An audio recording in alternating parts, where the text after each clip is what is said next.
लीजिए सुनिए, मुंशी प्रेमचंद के लिखे उपन्यास रंगभूमि के 13वें भाग का वाचन मेरी यानी समीर गोस्वामी की आवाज में। विनय सिंह के जाने के बाद सोफिया को ऐसा प्रतीत होने लगा कि रानी जाह्नवी मुझसे खिंची हुई हैं। वो अब उसे पुस्तकें तथा पत्र पढ़ने या चिट्ठियां लिखने के लिए बहुत कम बुलाती। उसके आचार व्यवहार को संदिग्ध दृष्टि से देखती। यद्यपि अपनी बदगुमानी को वो यथासाथ प्रकट न होने देती, पर सोफी को ऐसा ख्याल होता कि मुझ पर अविश्वास किया जा रहा है। वो जब कभी बाग में सैर करने चली जाती या कहीं घूमने निकल जाती तो लौटने पर उसे ऐसा मालूम होता कि मेरी किताबें उलट पलट दी गई हैं। ये बदगुमानी उस वक्त और भी असह्य हो जाती जब डाकिये के आने पर रानी जी स्वयं उसके हाथ से पत्र आदि लेती और बड़े ध्यान से देखती कि सोफिया का कोई पत्र तो नहीं है। कई बार सोफिया को अपने पत्रों के लिफाफे फटे हुए मिले। वो इस कूटनीति का रहस्य खूब समझती थी। ये रोकथाम केवल इसलिए है कि मेरे और विनय सिंह के बीच में पत्र व्यवहार न होने पाए। पहले रानी जी सोफिया से विनय और इंदु की चर्चा अक्सर किया करती, अब भूलकर भी विनय का नाम न लेती। ये प्रेम की पहली परीक्षा थी।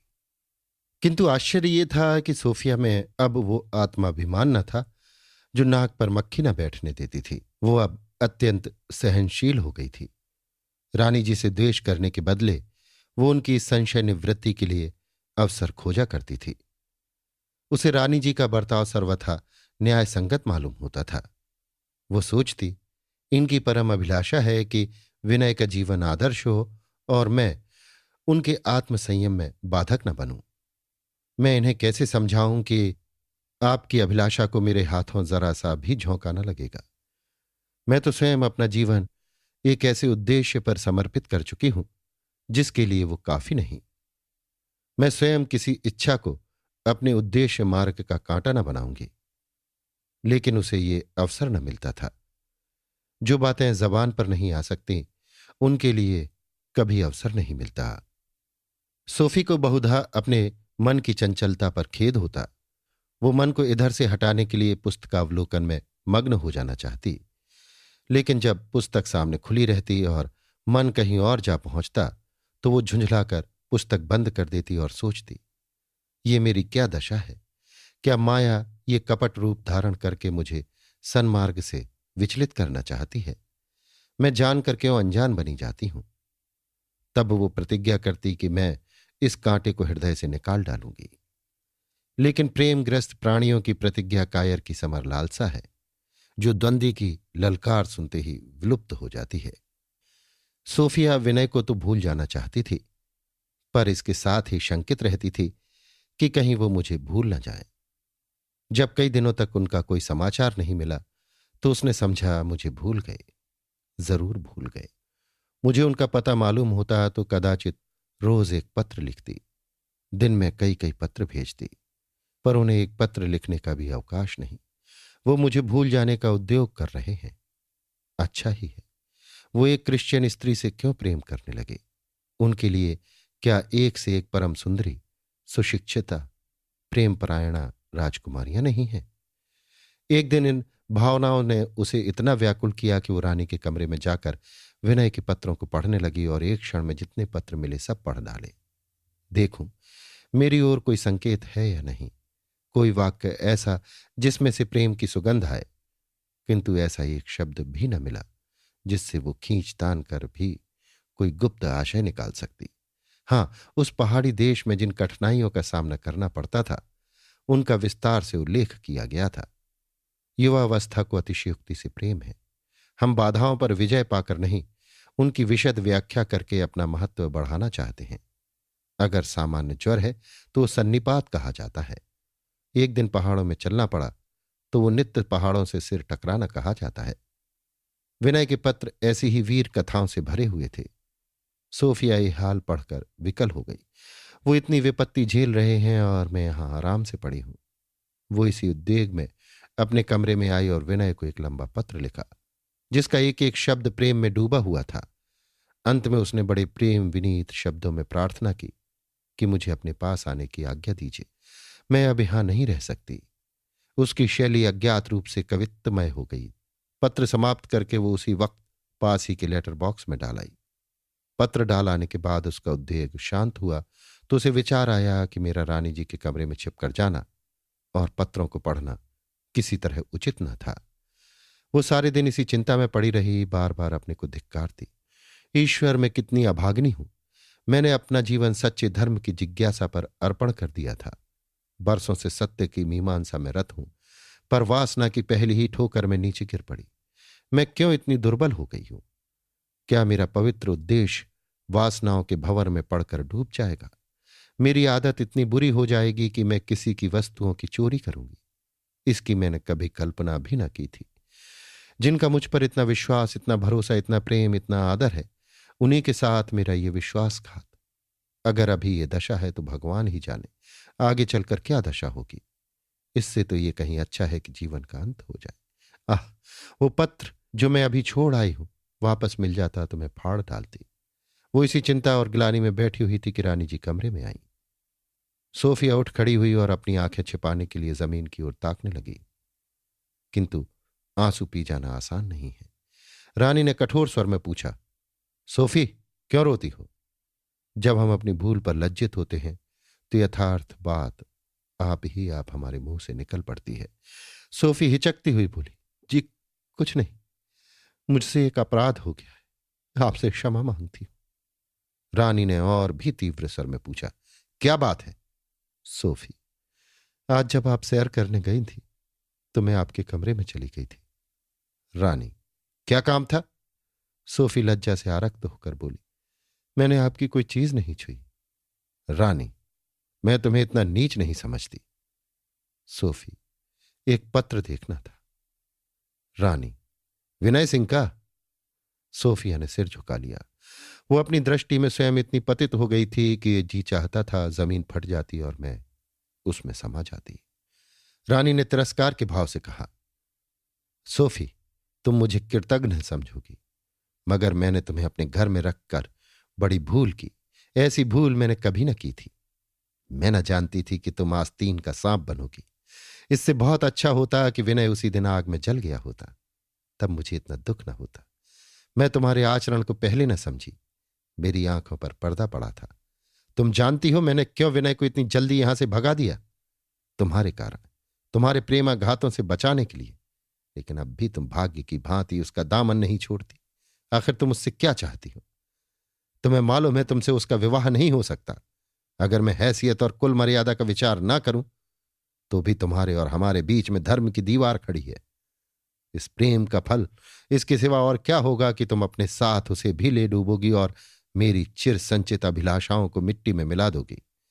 मैं विनय को ऐसा मनुष्य बनाना चाहती हूं जिस पर समाज को गर्व हो, जिसके हृदय में अनुराग हो, साहस हो, धैर्य हो, जो संकटों के सामने मुंह न मोड़े, जो सेवा के हेतु सदैव सिर को हथेली पर लिए रहे, जिसमें विलासिता का लेश भी ना हो, जो धर्म पर अपने को मिटा दे। मैं उसे सपूत बेटा, निश्छल मित्र और निस्वार्थ सेवक बनाना चाहती हूं।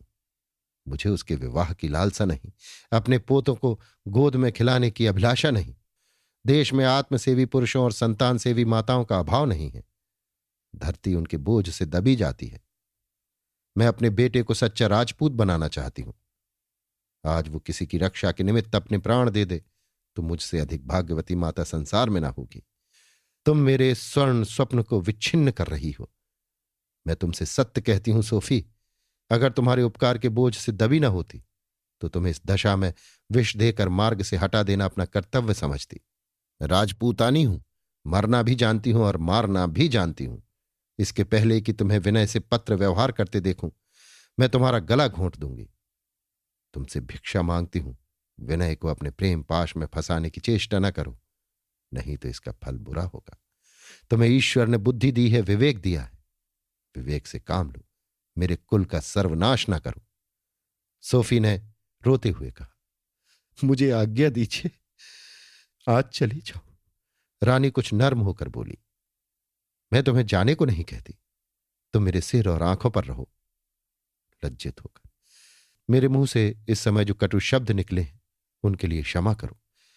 वृद्धावस्था बड़ी अविनयशील होती है। ये तुम्हारा घर है, शौक से रहो। विनय अब शायद फिर ना आएगा, हां, वो शेर का सामना कर सकता है पर मेरे क्रोध का सामना नहीं कर सकता। वो वन वन की पत्तियां तोड़ेगा पर घर ना आएगा। अगर तुम्हें उससे प्रेम है तो अपने को उसके हित के लिए बलिदान करने को तैयार हो जाओ। अब उसकी जीवन रक्षा का एक ही उपाय है। जानती हो वो क्या है? सोफी ने सिर हिलाकर कहा, नहीं। रानी, जानना चाहती हो? सोफी ने सिर हिलाकर कहा, हां। रानी, आत्मसमर्पण के लिए तैयार हो? सोफी ने फिर सिर हिलाकर कहा, हां। रानी, तो तुम किसी सुयोग्य पुरुष से विवाह कर लो। विनय को दिखा दो कि तुम उसे भूल गई, तुम्हें उसकी चिंता नहीं है। यही नैराश्य उसको बचा सकता है। हो सकता है कि यह नैराश्य उसे जीवन से विरक्त कर दे, वो ज्ञान लाभ का आश्रय ले, जो नैराश्य का एकमात्र शरण स्थल है। पर संभावना होने पर भी इस उपाय के सिवा दूसरा अवलंब नहीं है। स्वीकार करती हो? सोफी रानी के पैरों पर गिर पड़ी और रोती हुई बोली, उनके हित के लिए कर सकती हूं। रानी ने सोफी को उठाकर गले लगा लिया और करुण स्वर में बोली, मैं जानती हूं तुम उसके लिए सब कुछ कर सकती हो। ईश्वर तुम्हें इस प्रतिज्ञा को पूरा करने का बल प्रदान करे। ये कहकर जाह्नवी वहां से चली गई। सोफी एक कोच पर बैठ गई और दोनों हाथों से मुंह छिपाकर फूट फूट कर रोने लगी। उसका रोम रोम ग्लानि से पीड़ित हो रहा था। उसे जाह्नवी पर क्रोध न था, उसे उन पर असीम श्रद्धा हो रही थी। कितना उच्च और पवित्र उद्देश्य है। वास्तव में मैं ही दूध की मक्खी हूं, मुझको निकल जाना चाहिए। लेकिन रानी का अंतिम आदेश उसके लिए सबसे कड़वा ग्रास था। वो योगिनी बन सकती थी पर प्रेम को कलंकित करने की कल्पना ही से उसे घृणा होती थी। उसकी दशा उस रोगी की सी थी जो किसी बाग में सैर करने जाए और फल तोड़ने के अपराध में पकड़ लिया जाए। विनय के त्याग ने उसे उनका भक्त बना दिया। भक्ति ने शीघ्र ही प्रेम का रूप धारण किया और वही प्रेम उसे बलात् नार के अंधकार की ओर खींच लिए जाता था। अगर वो हाथ पैर छुड़ाती है तो भय है, वो इसके आगे कुछ न सोच सकी। विचार शक्ति शिथिल हो गई। अंत में सारी चिंताएं, सारी ग्लानि, सारा नैराश्य, सारी विडंबना एक ठंडी सांस में विलीन हो गई। शाम हो गई थी। सोफिया मन मारे उदास बैठी बाग की तरफ टकटकी लगाए ताक रही थी, मानो कोई विधवा पति शोक में मग्न हो। सहसा प्रभु सेवक ने कमरे में प्रवेश किया। सोफिया ने प्रभु सेवक से कोई बात न की, चुपचाप अपनी जगह मूर्तिवत बैठी रही। वो उस दशा को पहुंच गई थी जब सहानुभूति से भी अरुचि हो जाती है। नैराश्य की अंतिम अवस्था विरक्ति होती है। लेकिन प्रभु सेवक अपनी नई रचना सुनाने के लिए इतने उत्सुक हो रहे थे कि सोफी के चेहरे की ओर उनका ध्यान ही न गया। आते ही आते बोले, सोफी, देखो, मैंने आज रात को ये कविता लिखी है, जरा ध्यान देकर सुनना। मैंने अभी कुंवर साहब को सुनाई है, उन्हें बहुत आनंद आया। ये कहकर प्रभु सेवक ने मधुर स्वर में अपनी कविता सुनानी शुरू की। कवि ने मृत्युलोक के एक दुखी प्राणी के हृदय के वे भाव व्यक्त किए थे जो तारागण को देख कर उठे थे। वो एक एक चरण झूम झूम कर पढ़ते थे और उसे दो दो तीन तीन बार दोहराते थे। किंतु सोफिया ने एक बार भी दाद न दी, मानो वो काव्य रस शून्य हो गई थी। जब पूरी कविता समाप्त हो गई तो प्रभु सेवक ने पूछा, इसके विषय में तुम्हारा क्या विचार है? सोफिया ने कहा, अच्छी तो है। प्रभु सेवक, मेरी सूक्तियों पर तुमने ध्यान नहीं दिया।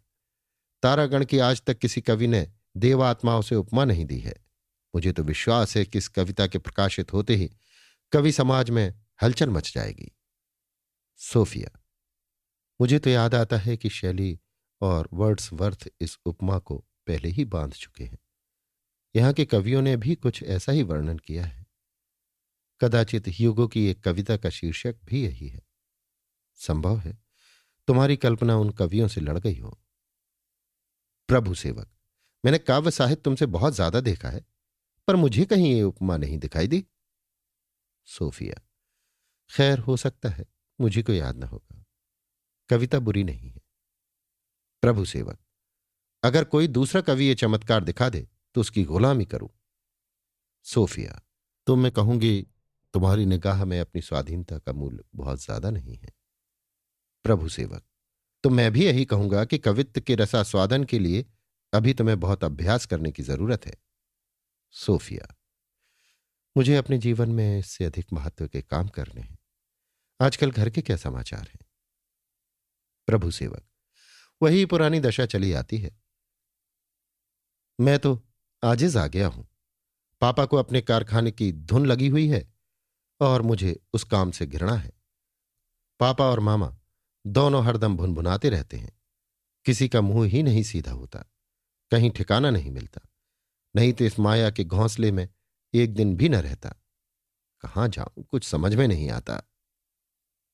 सोफिया, बड़े आश्चर्य की बात है कि इतने गुणी और विद्वान होकर भी तुम्हें अपने निर्वाह का कोई उपाय नहीं सूझता। क्या कल्पना के संसार में आत्मसम्मान का कोई स्थान नहीं है?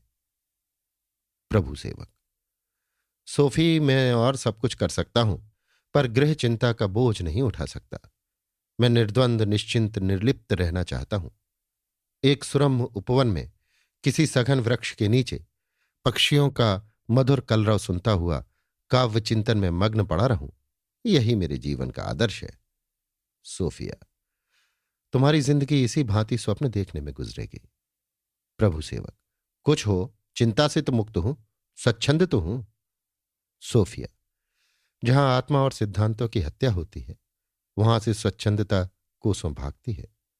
मैं इसे स्वच्छंदता नहीं कहती, यह निर्लज्जता है। माता पिता की निर्दयता कम पीड़ाजनक नहीं होती, बल्कि दूसरों का अत्याचार इतना असह्य नहीं होता जितना माता पिता का। प्रभु सेवक, देखा जाएगा। सिर पर जो आ जाएगी झेल लूंगा। मरने के पहले ही क्यों रोऊं?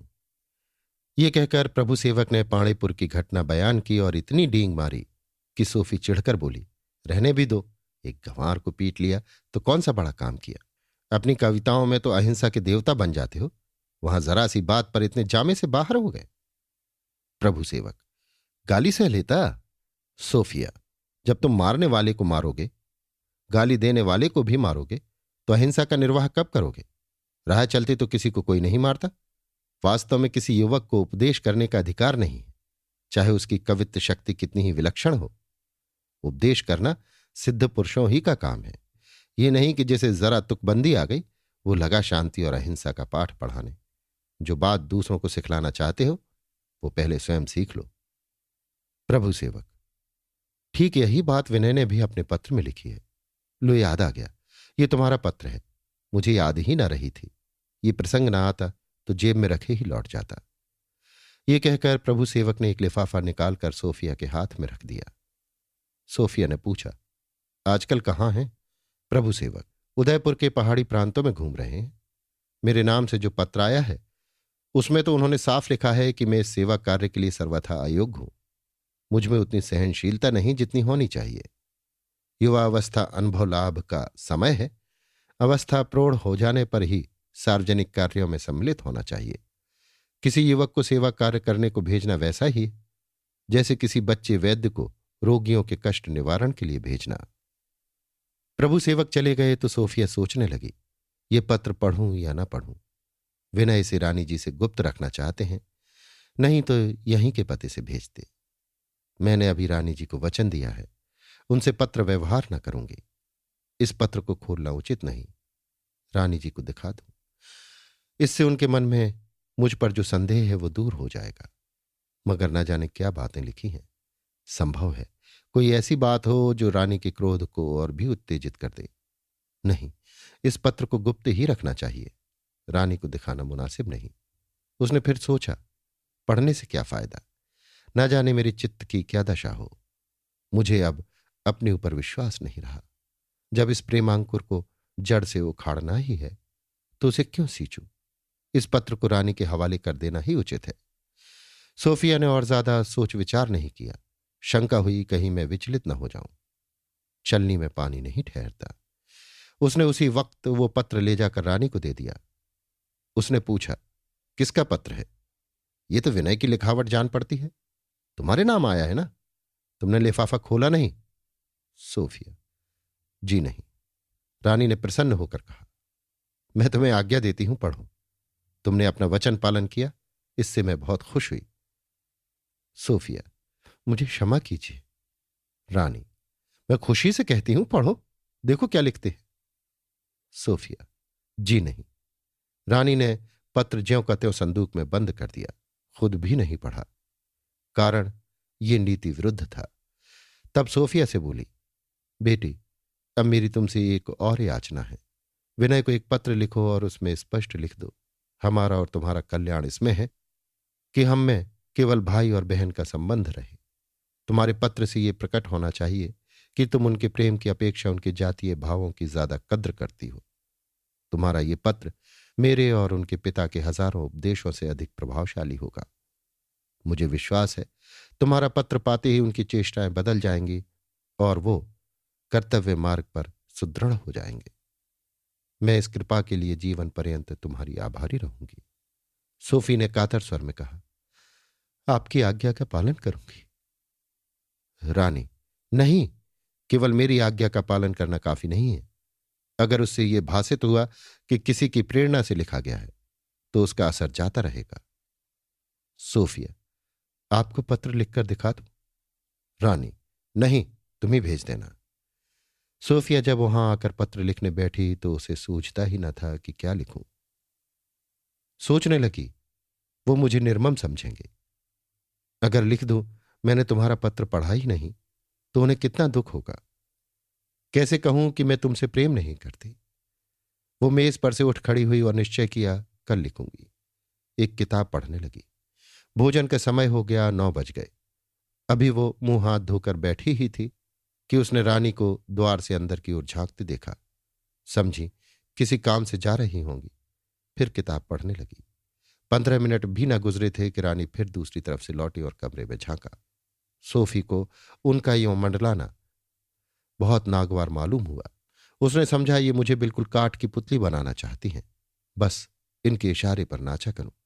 इतना तो नहीं हो सका कि जब मैंने बंद लिफाफा उनके हाथ में रख दिया तो मुझे खत पढ़कर सुना देती।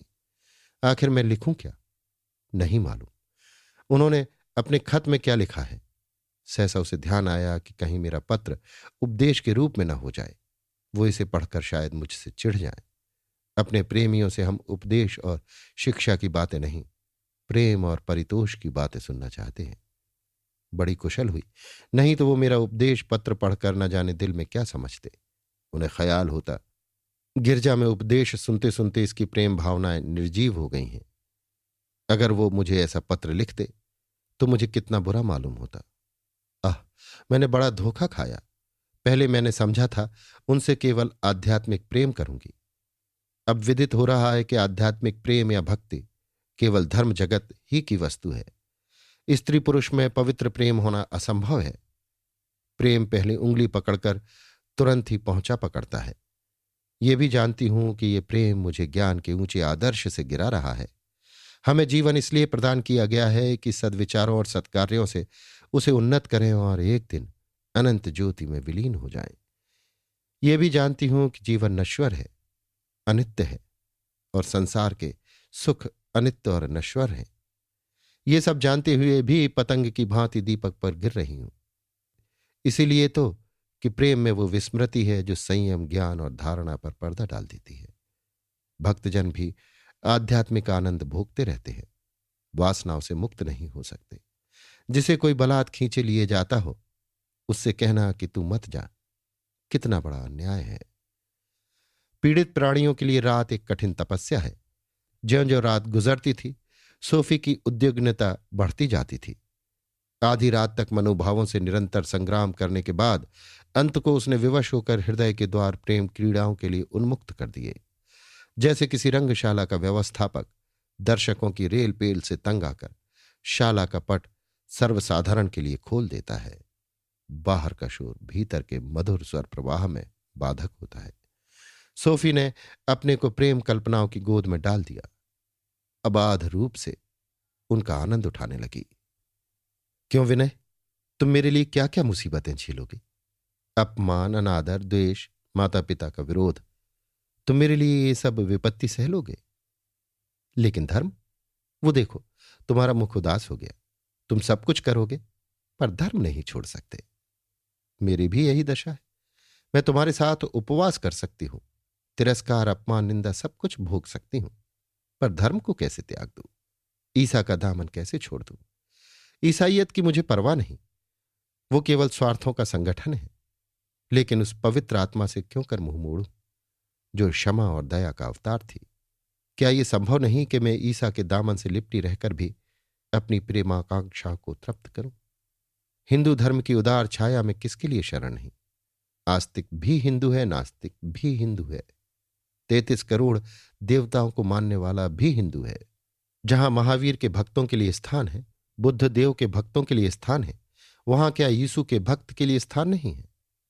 तुमने मुझे अपने प्रेम का निमंत्रण दिया है, मैं उसे अस्वीकार क्यों करूं?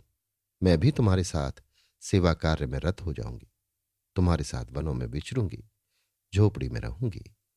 आह, मुझसे बड़ी भूल हुई, मैंने नाहक वो पत्र रानी जी को दे दिया। मेरा पत्र था, मुझे उसे पढ़ने का पूरा अधिकार था। मेरे और उनके बीच प्रेम का नाता है, जो संसार के और सभी संबंधों से पवित्र और श्रेष्ठ है। मैं इस विषय में अपने अधिकार को त्याग कर विनय के साथ अन्याय कर रही हूं। नहीं, मैं उनसे दगा कर रही हूं। मैं प्रेम को कलंकित कर रही हूं, उनके मनोभावों का उपहास कर रही हूं।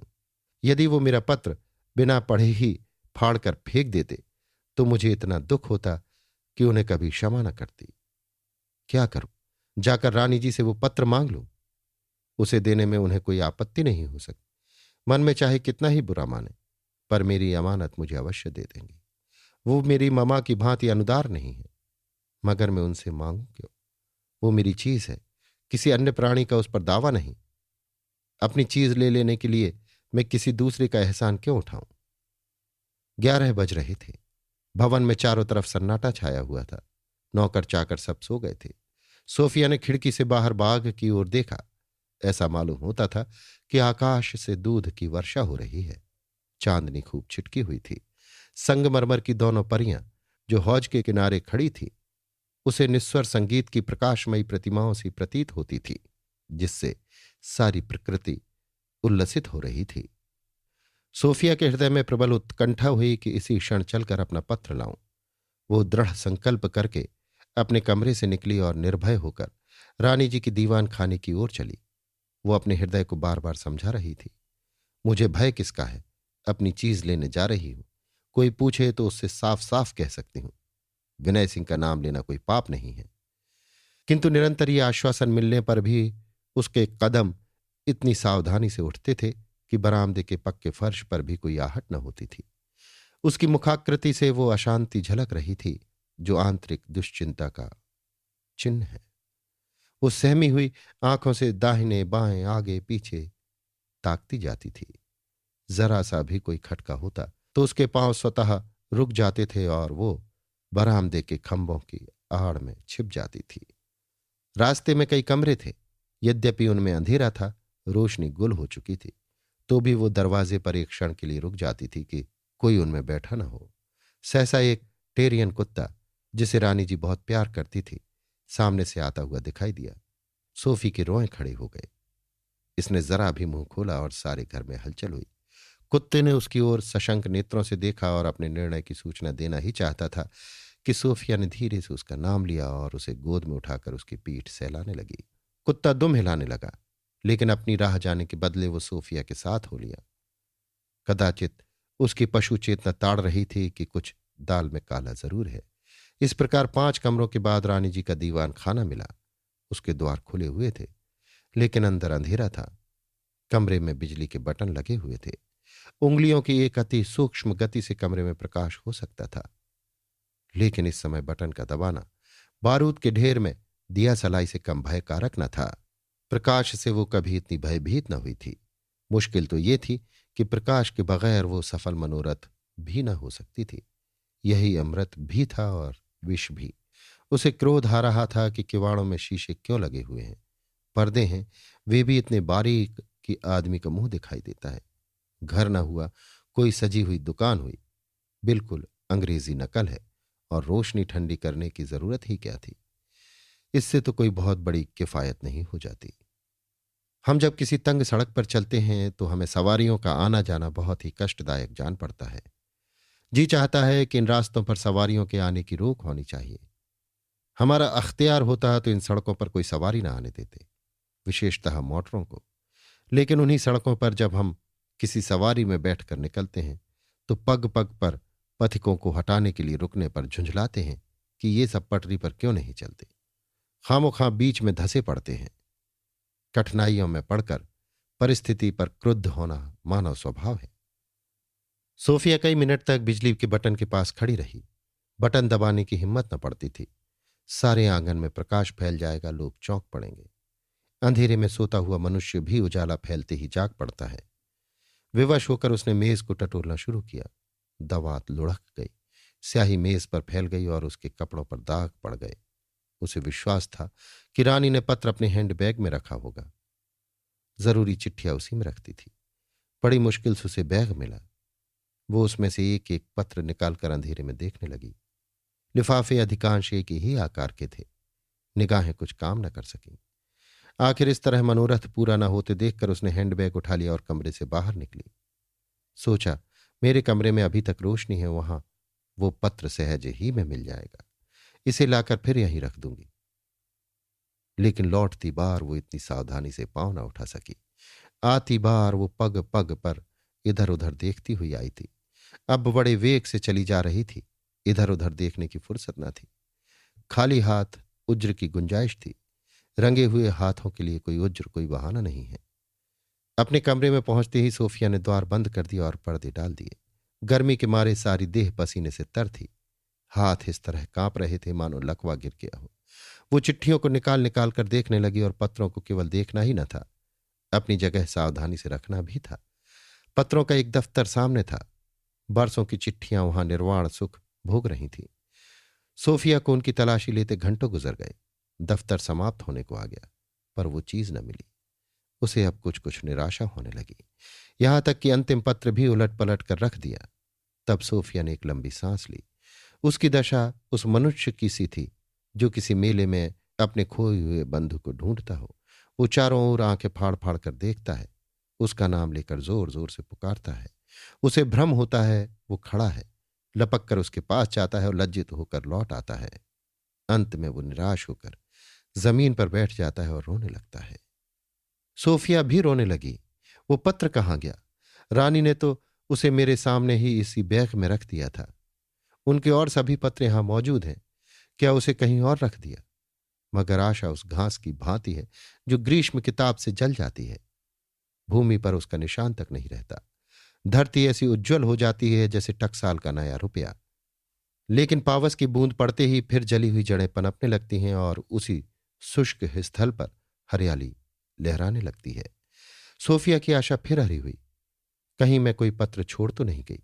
उसने दोबारा पत्रों को पढ़ना शुरू किया और ज्यादा ध्यान देकर एक एक लिफाफे को खोलकर देखने लगी कि कहीं रानी ने उसे किसी दूसरे लिफाफे में रख दिया हो। जब देखा कि इस तरह तो सारी रात गुजर जाएगी, तो उन्हीं लिफाफों को खोलने लगी जो भारी भारी मालूम होते थे। अंत को ये शंका भी मिट गई। उस लिफाफे का कहीं पता न था। अब आशा की जड़ें भी सूख गईं। पावस की बूंद न मिली। सोफिया चारपाई पर लेट गई मानो थक गई हो। सफलता में अनंत सजीवता होती है, विफलता में असह अशक्ति। आशा मद है, निराशा मद का उतार। नशे में हम मैदान की तरफ दौड़ते हैं, सचेत होकर हम घर में विश्राम करते हैं। आशा जड़ की ओर ले जाती है, निराशा चैतन्य की ओर। आशा आंखें बंद कर देती है, निराशा आंखें खोल देती है। आशा सुलाने वाली थपकी है, निराशा जगाने वाला चाबुक। सोफिया को इस वक्त अपनी नैतिक दुर्बलता पर क्रोध आ रहा था। मैंने व्यर्थ ही अपनी आत्मा के सिर पर यह अपराध मढ़ा। क्या मैं रानी से अपना पत्र न मांग सकती थी? उन्हें उसके देने में जरा भी विलंब न होता। फिर मैंने वो पत्र उन्हें दिया ही क्यों? रानी जी को कहीं मेरा ये कपट व्यवहार मालूम हो गया, और अवश्य ही मालूम हो जाएगा, तो वो मुझे अपने मन में क्या समझेंगी? कदाचित मुझसे नीच और निकृष्ट कोई प्राणी न होगा। सहसा सोफिया के कानों में झाड़ू लगाने की आवाज आई। वो चौंकी। क्या सवेरा हो गया? पर्दा उठाकर द्वार खोला तो दिन निकल आया था। उसकी आंखों में अंधेरा छा गया। उसने बड़ी कातर दृष्टि से हैंडबैग की ओर देखा और मूर्ति के समान खड़ी रह गई। बुद्धि शिथिल हो गई। अपनी दशा और अपने कृत्य पर उसे ऐसा क्रोध आ रहा था कि गर्दन पर छुरी फेर लूं। कौन सा मुंह दिखाऊंगी? रानी बहुत तड़के उठती हैं, मुझे अवश्य ही देख लेंगी। किंतु अब और हो ही क्या सकता है? भगवान, तुम दीनों के आधार स्तंभ हो, अब लाज तुम्हारे हाथ है। ईश्वर करे अभी रानी ना उठी हो। उसकी इस प्रार्थना में कितनी दीनता, कितनी विवशता, कितनी व्यथा, कितनी श्रद्धा और कितनी लज्जा थी। कदाचित इतने शुद्ध हृदय से उसने कभी प्रार्थना न की होगी। अब एक क्षण भी विलंब करने का अवसर न था। उसने बैग उठा लिया और बाहर निकली। आत्मगौरव कभी इतना पद दलित न हुआ होगा। उसके मुंह में कालिख लगी होती तो शायद वो इस भांति आंखें चुराती हुई न जाती। कोई भद्र पुरुष अपराधी के रूप में बेड़ियां पहने जाता हुआ भी इतना लज्जित न होगा। जब वो दीवान खाने के द्वार पर पहुंची तो उसका हृदय यों धड़कने लगा मानो कोई हथौड़ा चला रहा हो। वो जरा देर ठिठकी। कमरे में झांक कर देखा, रानी बैठी हुई थी। सोफिया की इस समय जो दशा हुई उसकी केवल कल्पना ही की जा सकती है। वो गड़ गई, कट गई, सिर पर बिजली गिर पड़ती, नीचे की भूमि फट जाती, तो भी कदाचित वो इस महान संकट के सामने उसे पुष्प वर्षा या जल विहार की समान सुखद प्रतीत होती। उसने जमीन की ओर ताकते हुए हैंडबैग चुपके से ले जाकर मेज पर रख दिया। रानी ने उसकी ओर उस दृष्टि से देखा जो अंतस्थल पर शर के समान लगती है। उसमें अपमान भरा हुआ था, क्रोध ना था, दया ना थी, ज्वाला ना थी, तिरस्कार था, विशुद्ध, सजीव और सशब्द। सोफिया लौटना ही चाहती थी कि रानी ने पूछा, विनय का पत्र ढूंढ रही थी? सोफिया अवाक रह गई। मालूम हुआ किसी ने कलेजे में बर्छी मार दी। रानी ने फिर कहा, उसे मैंने अलग रख दिया है, मंगवा दूं? सोफिया ने उत्तर न दिया। उसके सिर में चक्कर सा आने लगा। मालूम हुआ कमरा घूम रहा है। रानी ने तीसरा बाण चलाया, क्या यही सत्य की मीमांसा है? सोफिया मूर्छित होकर फर्श पर गिर पड़ी। अभी आप सुन रहे थे मुंशी प्रेमचंद के लिखे उपन्यास रंगभूमि के 13वें भाग का वाचन मेरी यानी समीर गोस्वामी की आवाज में।